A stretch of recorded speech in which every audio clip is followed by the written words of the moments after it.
Welcome to e-content of Persian 5th semester DSc course।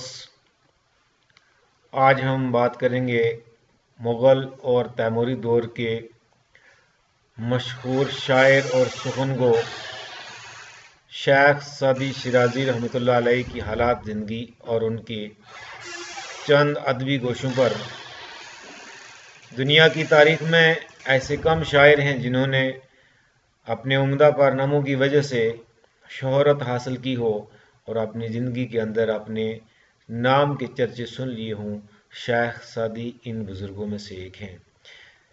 एलहानी फितना के हाथों सरजमीन ईरान जब बेगनाहों के खून से लालाजार बनी, घर वीरान और मस्जिदें तबाह हुई, इल्म व अदब के मराकज़ फना हुए, किताब खाने नजर आतश हुए, बड़े बड़े आलिमों को बेदर्दी से शहीद किया गया। इसी ज़माने में एक ही नादरा रोज़गार हस्ती वजूद में आई जिसके अदबी कारनामों ने अहले ईरान के मजरूह दिलों पर मरहम का काम किया, और ये बुजुर्गवार हस्ती शेख सादी अलैहिर्रहमा है। आपका इसमें ग्रामी शरफुद्दीन है, लक़ब मसलाहुद्दीन और सादी तखल्लुस है। आप शिराज में पैदा हुए, साल पैदाइश किसी कदीम तज़किरे में भी नहीं मिलता। ईरान के एक जदीद सुआने नगार कहते हैं कि सादी तकरीबन 1184 ईस्वी में पैदा हुए और 691 और 694 के दरमियानी सालों में वफ़ात हुई। शेख ने अपनी तालीम हासिल करने के बाद 30 साल सैर व सियाहत की और फिर तसनीफ़ में मशगूल हो गए और बकिया ज़िंदगी गोशा नशीनी में गुजारी। शेख के वालिद अब्दुल्ला शिराजी शिराज के हुक्मरान साद जंगी के साथ मुलाजिम थे। क्योंकि शेख को बचपन ही से अदब और शेर व शायरी का शौक़ था, इसलिए बचपन ही से हाकिम वक्त की मुनासबत से आपने सादी तहल्लुस तख्लीक तजवीज़ फरमा लिया था। इब्तदाई तालीम आपका ख़ानदान इल्म व फ़ज़ल की वजह से बहुत मशहूर था। इस ख़ानदान के अक्सर अफराद उलमा दीनदार थे, जब कि वो खुद लिखते हैं, हमें कबीले मन आलिमान दीन बुदन, मरा मुअल्लिम इश्क तो शायरी अमोख्त। शेख सादी ने इब्तदाई तालीम अपने वालिद से हासिल की। कहीं ये सिलसिला ज़्यादा देर तक कायम न रह सका, क्योंकि आप बचपन ही से पिदरी शफ़क़त से महरूम हो गए। जैसा कि वो कहता है, मरा बाशद अज दर्द तिफलान खबर के दर तिफली अज सर बर ख़त्म में पेदर, मानंगे के सर ताजूर दोस्तम के सर दर खिनार पिदो दोस्तम। आला तालीम वालिद की वफ़ात के बाद आपने शिराज के उलमा से तहसील उलूम की और शिराज से चल कर बगदाद आए। वहाँ अब्दुर्रहमान बिन जोज़ी मशहूर उस्ताद से फ़िक़ीहाना तालीम पाई और यगाना रोज़गार आरिफ शेख शहाबुद्दीन सोहरवर्दी से भी आपने कस्बे फैज़ किया।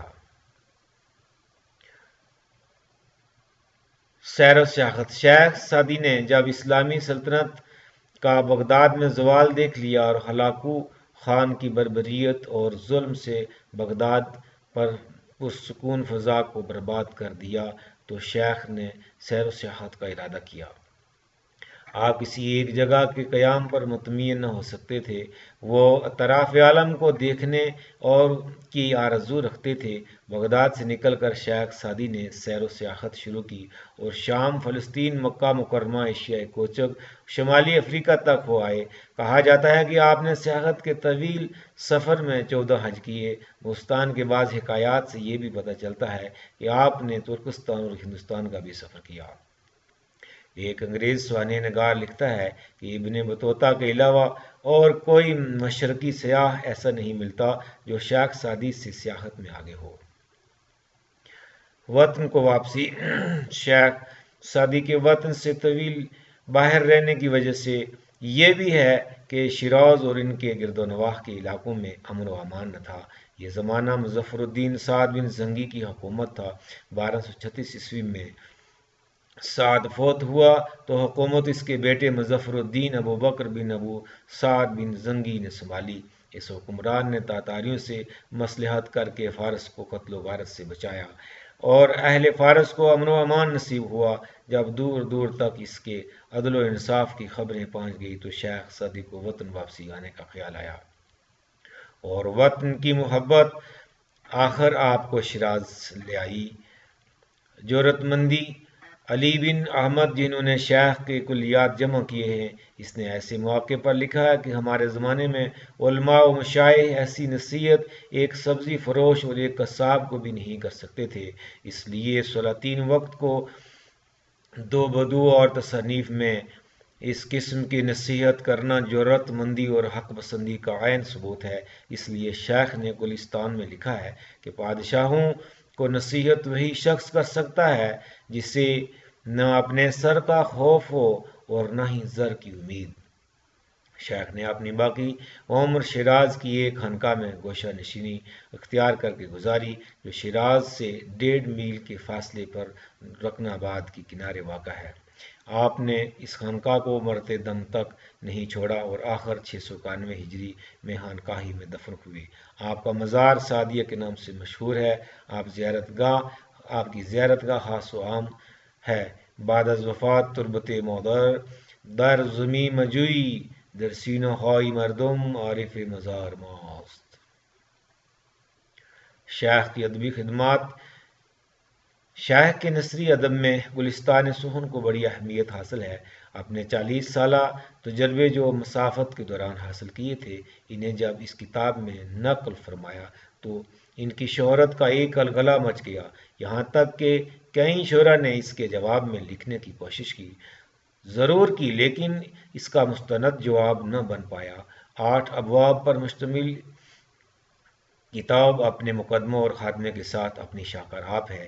اسی دوران لکھی جانے والی ایک اور کتاب بستان سخن، بستان سعدی کے نام سے بھی جانا جاتی ہے، جو نظم میں لکھی گئی ہے۔ اس کتاب میں بھی بادشاہوں، امیروں، وزیروں اور عام لوگوں کو شیخ نے اپنی نصائح سے نوازا ہے۔